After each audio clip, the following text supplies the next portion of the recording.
Hey guys, Besa Gordon here. Welcome to another episode of Rewind with Besa. Today I have another very special guest with me. I'm going to try to do as many people that are running for council this year because it's not something that I feel that we do enough in radio. We all have different audiences, and if you ask me, it's very important for you guys to not only know about, what Rihanna's performing at the Super Bowl, but also the things that are happening literally in your backyard. So today we are interviewing Joy Hollingsworth, who is actually running for District 3, which is an area that some of you may or may not know I actually grew up in, okay? We're going to bring her in right after this intro.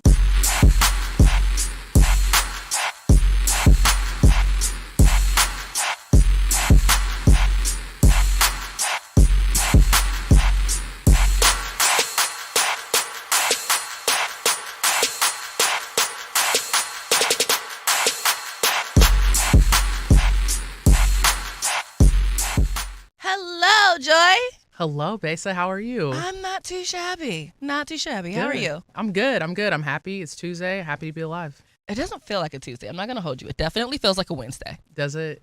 Yeah. Maybe. I don't know why. I just feel like I should be halfway done with the week for some reason. Right.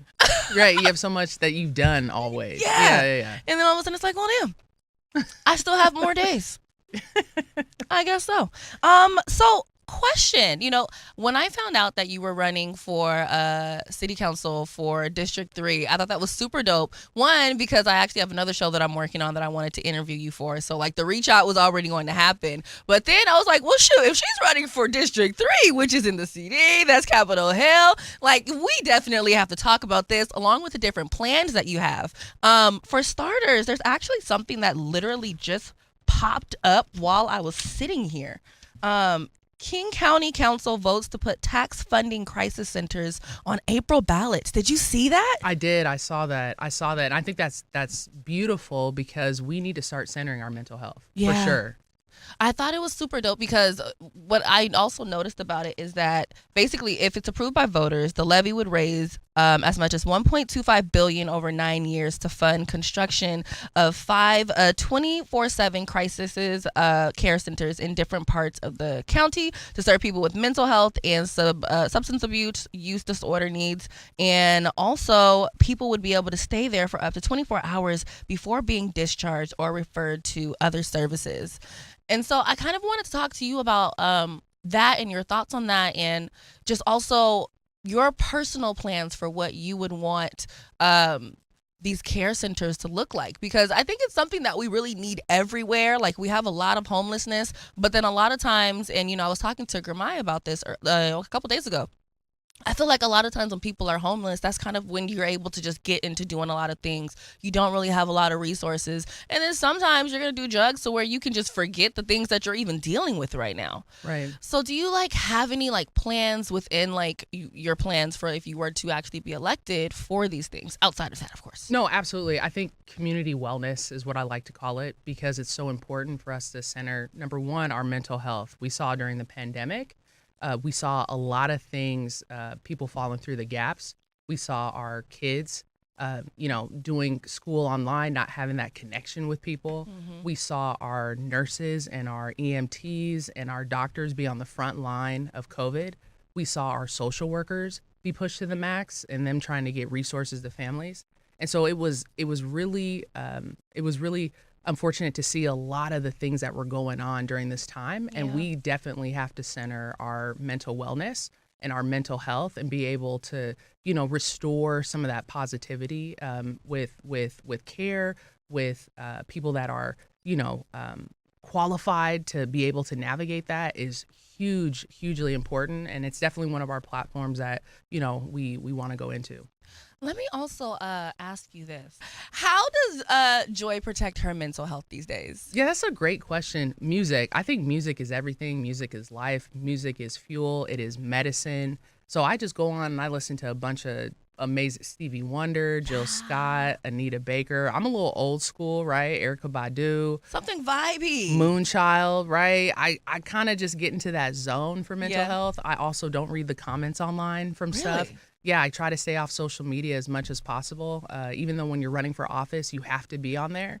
But, sometimes you got to give social media a break because I'm really into the connection one-on-one with people, having that conversation face-to-face. And That's really how I protect my just staying grounded in peace. You know what's so crazy about that? I've gone through different comment sections on, like, say, the Shade Room or whatever, and I'll like look at what the post is, and I'm like, I wonder what these comments are looking like.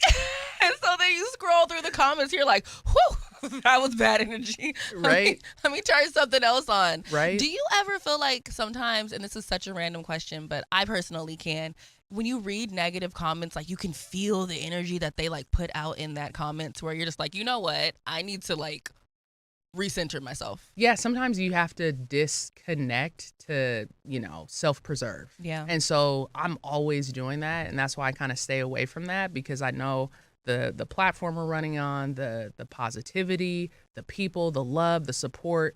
You got to stay grounded in that and you got to protect your peace. This is very true. Now, one thing I will also say is, we were talking about how I also grew up in the city, although I moved out, but, I'm back in Seattle, so, I'm kind of close again. It's changed a lot over the years. But the thing is, I feel that people that are just moving here, they don't understand what we mean when we say it's changed a lot. And they're like, oh, it's being rebuilt and people are coming back. And it's like, yes, but it's still not the same. As someone that has lived there, and you're like, a third generation in the Central District now, right? Right, correct. What would you say is something that you miss most about the way it was when you grew up? Yeah, I think one of the things I miss most, couple things. The community piece. We knew the next door neighbor. I knew my best friend lived next door. We'd walk to school, to Meany Middle School every day together. I went to Meany. Oh, I went to Meany too. There you go. And were we the Jaguars? I think so. Something like that. But just had that community connection. I also miss the mom and pop owned businesses, right? Where you would go and you knew where you got your hair done. D. Charlene, you go down the corner, you went to the convenience store. You just knew the businesses, and they always reinvested right back into community. And then the other piece is the culture. I miss the richness of the culture, going to different, sport games or events, Garfield Community Center. I just really miss that a lot. And I know we're trying to build it back.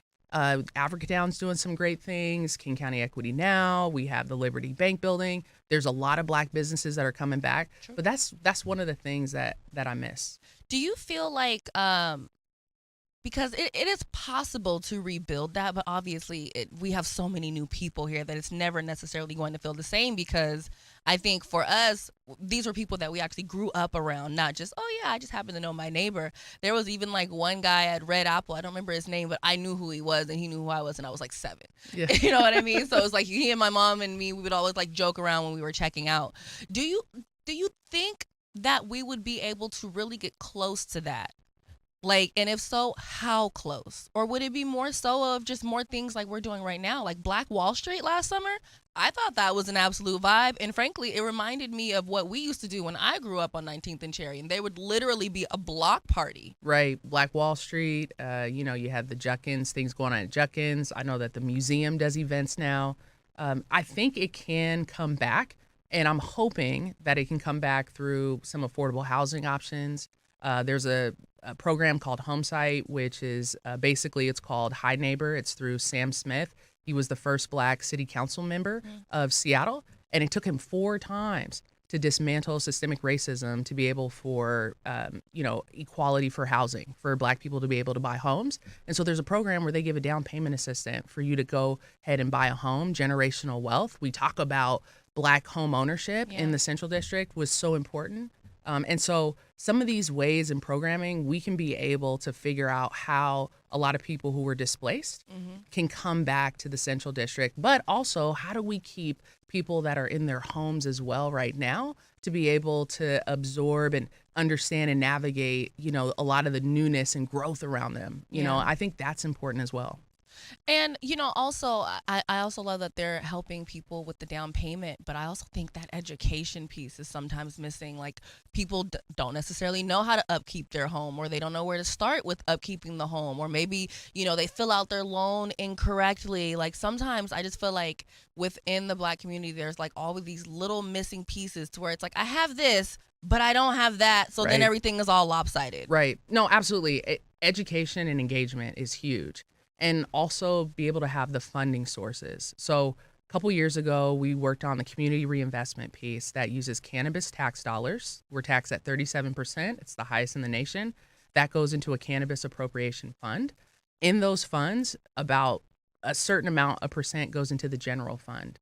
Those funds have been moved into the community reinvestment piece that goes through the Department of Equity and with Dr. J and then Department of Commerce to be able to funnel back into disproportionately impacted areas, particularly that were targeted for the war on drugs.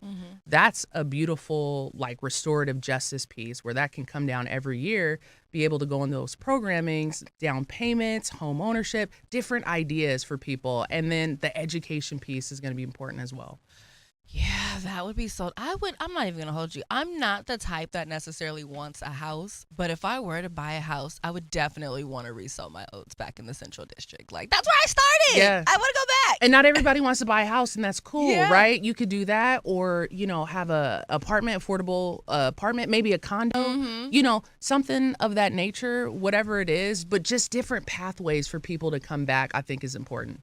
Now, and speaking of affordable housing, how do you feel about I-135? Yeah, fully supported. It's a yes. It's also a yes and want to be able to fund other programs that support different types of permanent supportive housing for people that are experiencing homelessness. A lot of times when we look, we've been exposed to people experiencing homelessness that is right here in front of our face, but we don't see the invisible people that are invisible right now, where they're in cars, they're sleeping in cars, they're on people's sofas, they are navigating the Seattle public school system. There's a ton of children that are experiencing homelessness. We don't see them. And so if you have permanent supportive housing for those people experiencing homelessness, it would be huge because you have wraparound services to help them continue the stability. And speaking of stability, what do you think, or do you have any thoughts on programs that could be created to more so help people that have been incarcerated but want to do better? Like, I know some people to where it's like, they have good job skills, they've tried to fix themselves up, but then they're only able to work somewhere for so long because then that background check comes in. They're like, look, I really like you. I want you to be here. I can see that you're trying to change your life around. I don't know what's going to happen once this background check comes in. And then the background check comes in and, they're all excited. They got this new job and then they lose it. And a lot of times they just get beat down after that. Yeah, it's tough. I have personal experience just having some family members that were incarcerated. And if you don't have family when you come out, it is really hard for you to navigate certain things. And I just had a couple friends who were incarcerated for a good amount of their adult life who've been released about a year ago. And it's hard for them to figure out how they navigate and fit in because the world has changed so much significantly. And so there are some programs where it helps people get engaged and connected. But I think the biggest thing, and I think Washington, and I hope I'm not misspeaking about the background, that there's a piece where if you check the box, it says criminal background check, that isn't a deterrent for you to be able to get certain employment depending on where you're at.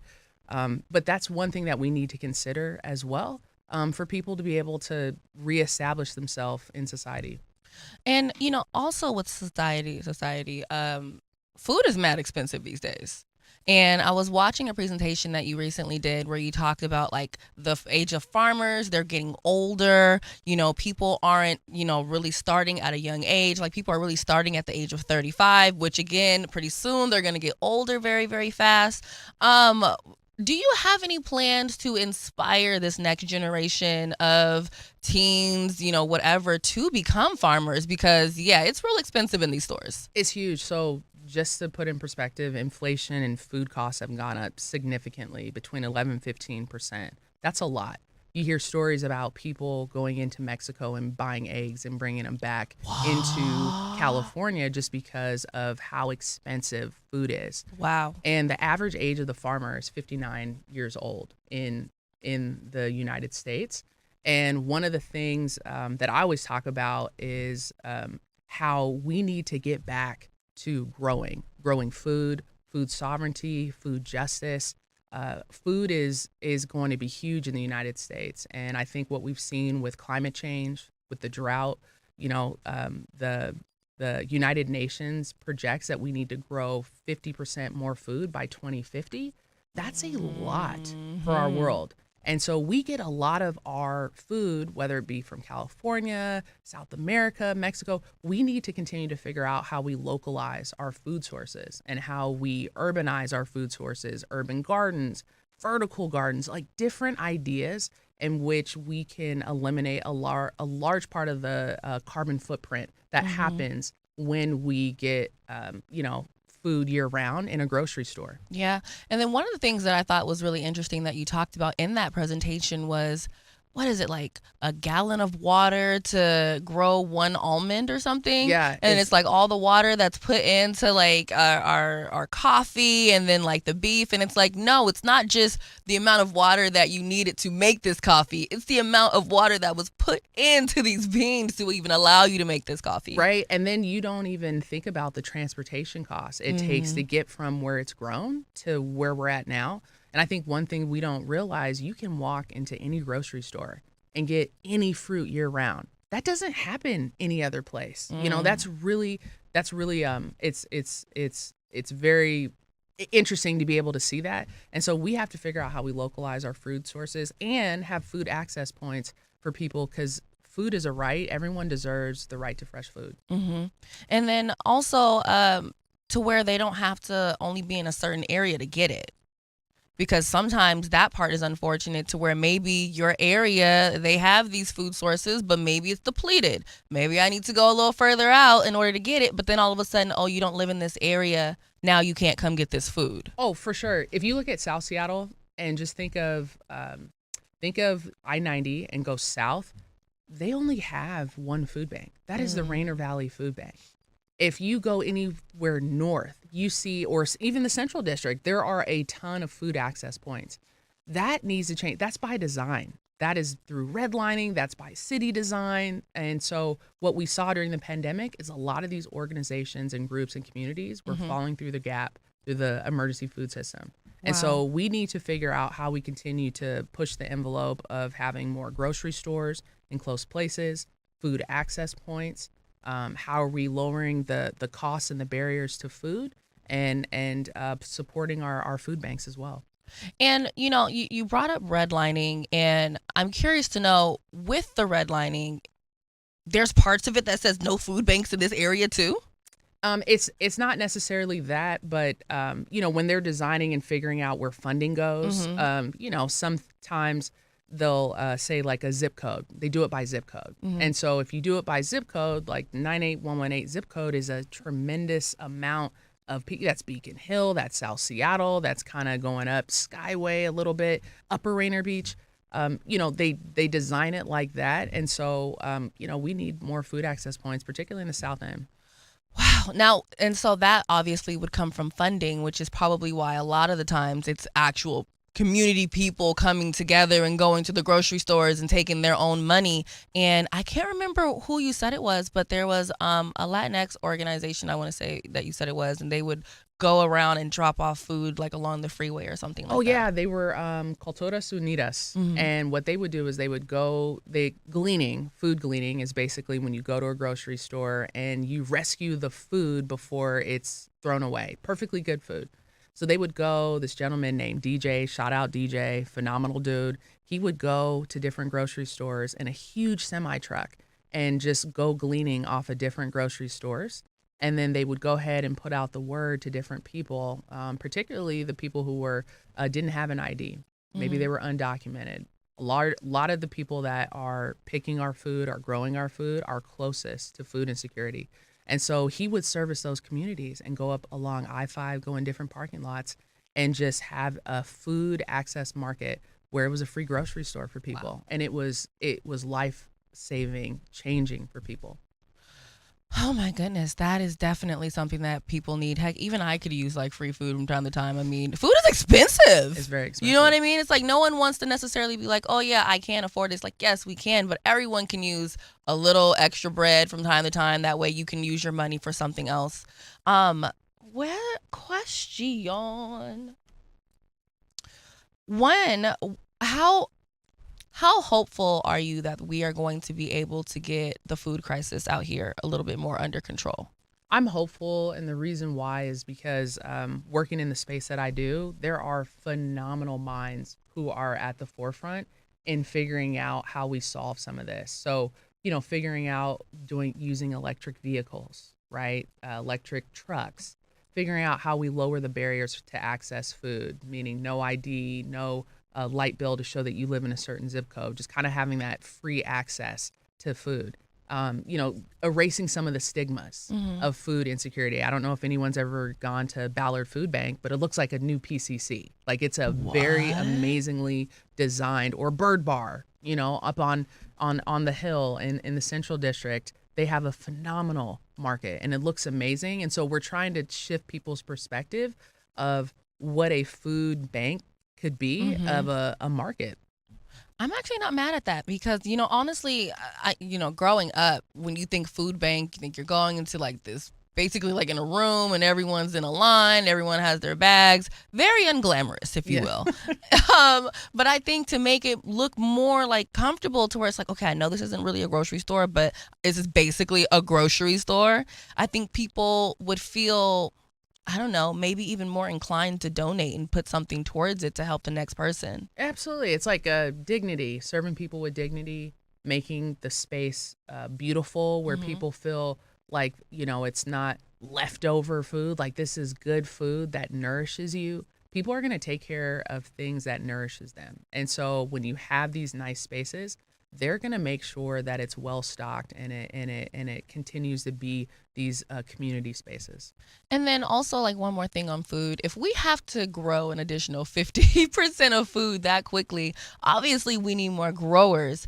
How hard do you think is going to be to make farming quote unquote cool? Because I feel like that's what needs to happen for more youth to do it, to where it's like, why would I want to do that? I can just go here and get my food. Right. But it's like pretty soon we're going to have a huge food issue, especially after the pandemic, or shall I say during the pandemic, when they had all that food destroyed. I feel like we're still suffering from that a little bit.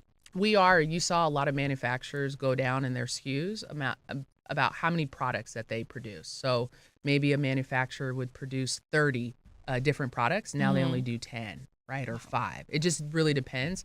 I think the one thing that we have to do is engage our youth at an early age, showing them what food is, how to germinate a seed, how plants grow, just getting them connected and engaged and showing them how cool it is. Because I think being a farmer is really, really cool. You get to be connected to the earth, you get to grow something with your hands, you get to do something where you get to learn. Being a farmer is like one of the hardest jobs on the planet. And I Yeah. think if we can engage our youth at a younger age, that's going to be key.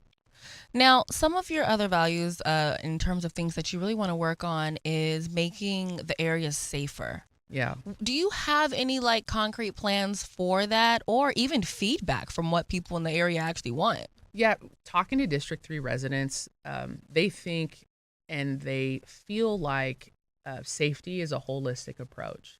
So when we think about safety, it's not just a certain type of safety is like EMTs, fire. It's, do we have enough food access points? Do people have housing?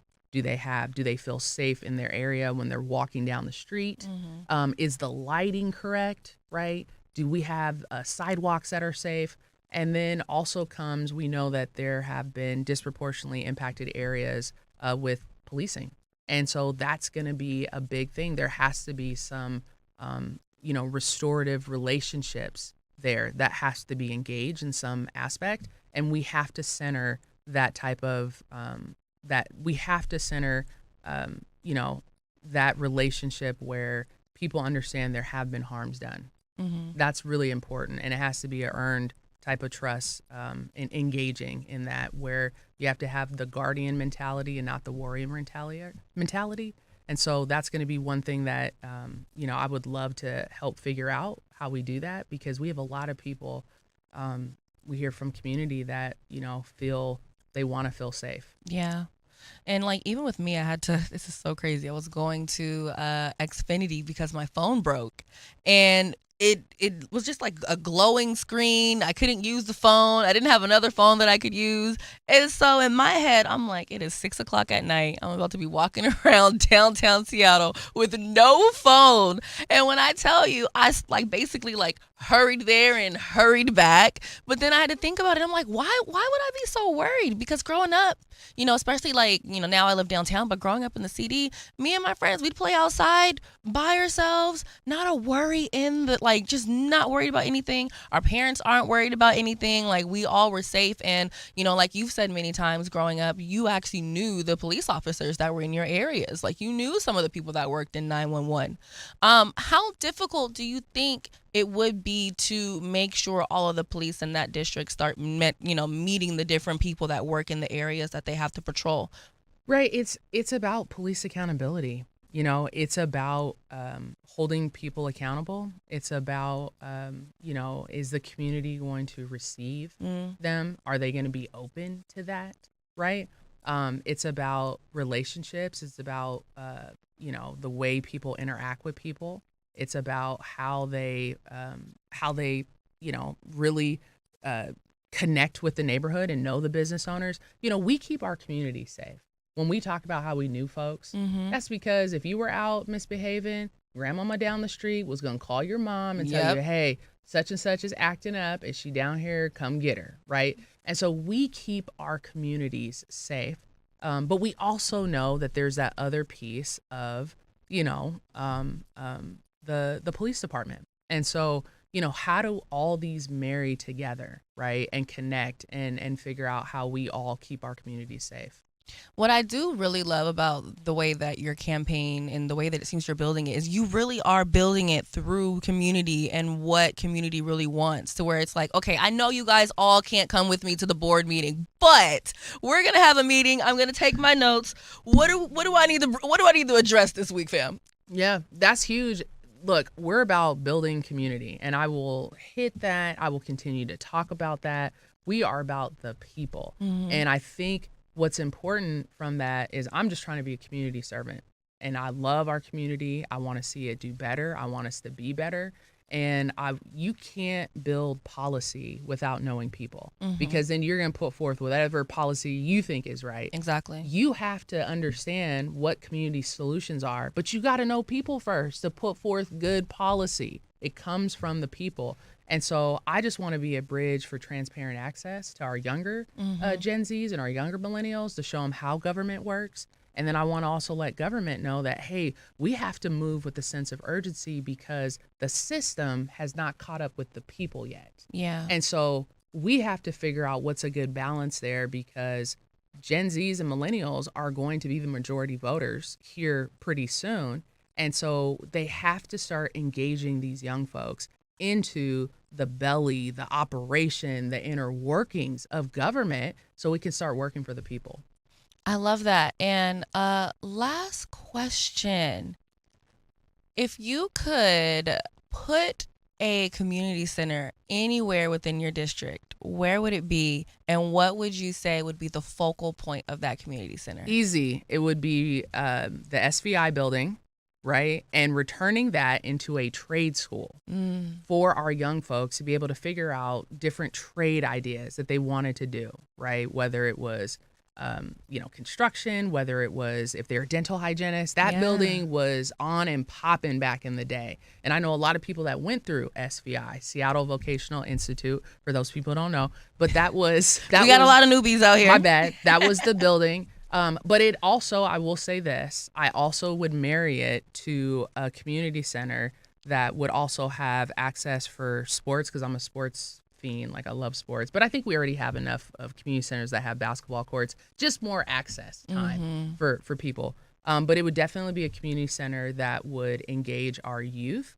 to get off the phone, off the screen, and engage with each other and connect, get off social media, come into the SVI building, learn how to change a tire, learn how to do something with your hands, and engage them in that way, because that's how you stimulate their minds.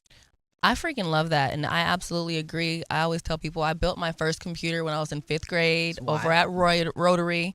I want to say his name was Nick. He was teaching the class along with my auntie Bernita, and we built computers. And they would teach us like just different ways to use our computer. And then it was like, yeah, you can buy a computer, but if you need this much RAM and you need that much, and it's cheaper to do it this way. And I'm like, okay, but I'm pretty sure that there are programs like that out here still, but I don't necessarily know if they're 1,000% being put to the forefront with people that look like me and like little girls that grew up looking like me. Yeah, it's huge. We need to have those programs. Shout out to Technology Access Foundation. That's huge. Trish DeZico, the executive director, phenomenal.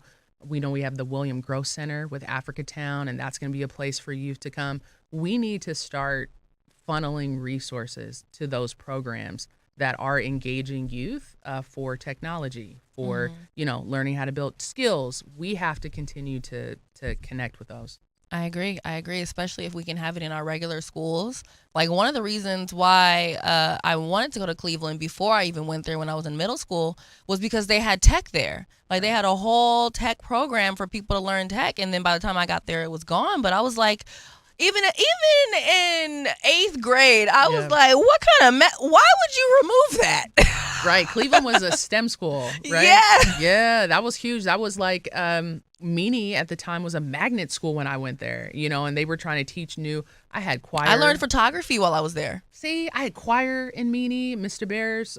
We had art class. We had we had play, like we had all these arts and culture things, which are so important. And a whole community center right behind the school. Right. Miller, with tennis courts and a play field. Now it's a beautiful play field that's been turfed. So it's no more grass. It got nice turf and spotlight lights where it can stay open till, a certain amount of time. I think Seattle parks have to turn it off at a certain time. But yeah, we had good times.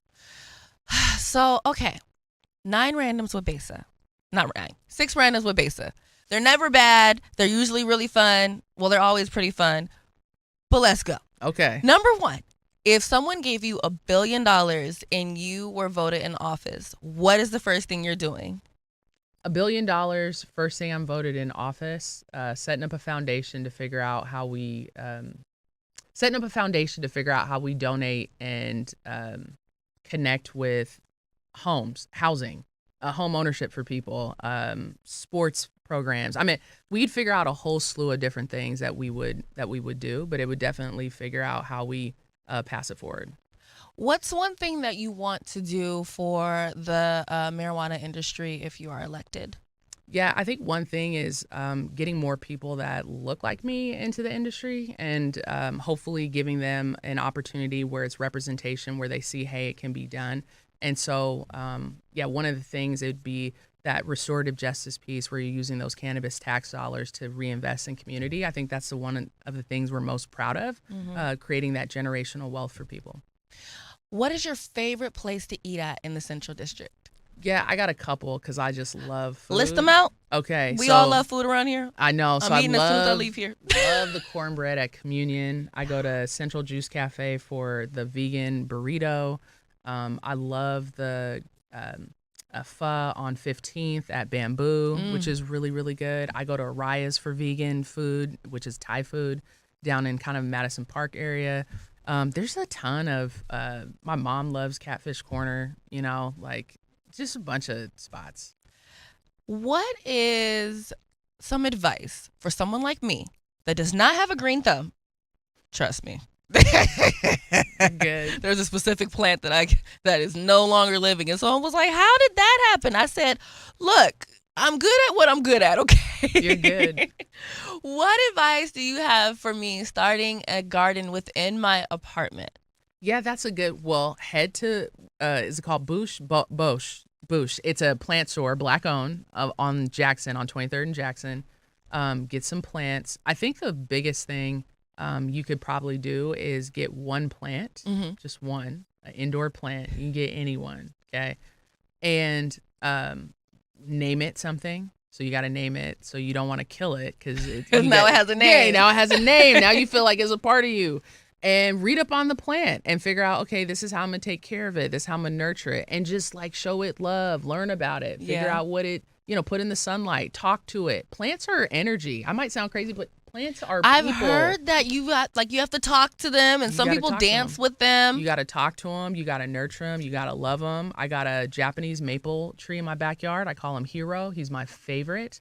And when Hero kind of wilted, I was crying. Like, I was inside. I was sad, but he's back to. He's good now. He's good now. Oh my goodness. Okay. Adding on to that, how would you recommend doing spices in your home? Spices. Like growing them. Growing spices, like different types of or more like herbs. Yeah. Oh yeah, herbs. Okay, so the coolest thing I like to do it hydroponically. So you ever see those things where they sit on your table and they don't take any soil It's or like dirt? water or something. Yeah, it's just water and nutrients, and you can grow basil, you can grow mint. I think everyone, if they had the opportunity to grow their own mint, basil, those are things you shouldn't, don't have to buy at the store. You could grow them yourself, and it's kind of cool to be able just to take them off the plant and throw them in your dish. This sounds like an Amazon trip. It's random. You can do it, or you can grow it in a plot with dirt. You can do that as well on your back, on your patio or in your window, kitchen window, anything. Interesting. Okay. What is one guilty pleasure show of yours? 90 Day Fiance. It's the best show ever. Oh my goodness, I love it. Okay, one misconception about working in the cannabis industry. That everyone is potheads. That's all they do. Small business owners that just want to figure out how we navigate the industry, and we support a lot of the programs in Washington State with the tax dollars that are going into the cannabis appropriation funds, 50% of which go straight to Apple Care. Go check it out on the RCW. 50% of those funds go to Apple Care, which is really cool to know that we're helping fund healthcare and then different things. I'm glad. When you said Apple Care, I'm like, my phone insurance? Oh, I'm sorry. I'm talking about. And that's only because I literally had to use my Apple Care like 2 days ago. I'm sorry, Apple Health But Care. I used to have Apple Health Care. So Okay. and I it's actually really, really good. Yeah, I'm sorry. The Like- Apple Health Care with Washington, not your iPhone, but the Apple Health Care. Yes. I had a free psychiatrist and everything. Like it was great. Yeah. I was like, the audacity. Yeah, Oh you go my look God, on the man. RCW, you But can see that's where dope. it went. Yeah, That's it's dope. cool. That's dope. Okay, and then last question. What is one thing that you definitely know for a fact will come back to the Central District once you're in there? That's a good question.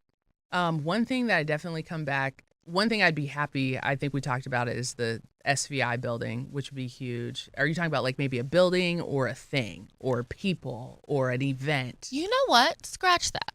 What does it mean to be a voice for the LGBTQ plus community within our city council? Yeah, it's huge because I see myself as representation of that, of a Black female. And I think that is so important perspective when we're talking about different laws that surround themselves around equity, or different laws or policies that, we want to continue to push the envelope. Yeah. We have to have representation. And for me, it means everything because being able to, offer that perspective and representation, I take that with honor and pride, and I understand the responsibility that comes with that. And so understanding that responsibility, you also understand, what's at stake as well. And I won't mess that up. I know that's right. Real quick before I let you go, that is your direct camera. So if you want to say anything to your voters that you absolutely want for them to know about you, your campaign, or what you will bring to the table. Yeah, absolutely. Thank you. I appreciate you. Please follow us as we are connecting with community, building community, listening to people, and listening, not just listening, but listening for understanding. You can go to www.joy4seattle or follow us at Joy for Seattle on Instagram. We want to hear from you. We want to talk to you. What are the issues you want to see? And how can we continue to build community and put forth really, really good policies that make our community fun, safe, well, just thriving, so we can all be a vibe. I know. Come on, be a vibe. I know that's right. I'm going to have fun interviewing all of y'all this year. I feel like everyone that's running is like really, really cool, and there's like so many different like pockets to Yeah. where it's like, what was the Gramai? Gramai is like District 2. Yeah. You're District Two. 3. Yeah. I'm trying to like interview someone that's running for District 1 next. Yeah. So I'm like, I just want to know what you guys have planned for the city, because like I said earlier, it's so easy to be like, what's Rihanna performing at the Super Bowl? But then it's like, okay, but what about like the food crisis in your area? Like, Yeah. when are we cleaning the sidewalks? You know what I mean? Like, how are Right. we going to make this safer or even a better place for the next generation, to where the next girl that wants to go to her high school for STEM, the program doesn't get pulled? You know what I mean? Like, how can we Absolutely. create even like a sub option for them?